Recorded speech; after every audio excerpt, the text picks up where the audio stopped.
Hello everyone, তো চলে এলাম একটা নতুন মিনি ব্লগ নিয়ে। তো আমার এই ভিডিও যদি তোমাদের ভালো লেগে থাকে প্লিজ আমার চ্যানেলটাকে সাবস্ক্রাইব করে দিও আর লাইক কমেন্ট শেয়ার অবশ্যই করো।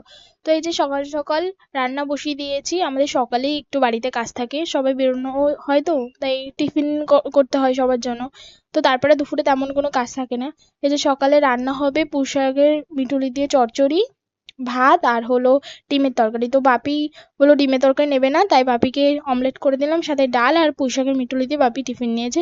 তো আমি এপাশে ডিমের মশলাটা করছি, কারণ আমার বড় বেরোবে, তার ডিম করে দেবো ওকে। তো এই যে বাপি বেরিয়ে গেল, তো আমি এখানে আসলাম বাপিকে ছাড়তে। বাড়ি যেই যায় তখনই আমি আসি সবাইকে ছাড়তে। তো এই যে দরজা দিয়ে আবার ঘরে এসে দেখি আমার বর এখনো ঘুমাচ্ছে, তো ওকে ডেকে দিলাম। ও তাড়াতাড়ি করে কাজে বেরিয়ে গেল টিফিন গুছিয়ে। তারপরে হলো আর তেমন কোনো কাজ ছিল না, বাড়ির সবাই বেরিয়ে গেছে। তারপর দিদা এসেছিল, দিদার সাথে একটু গল্প করছিলাম সবাই মিলে ঘরে।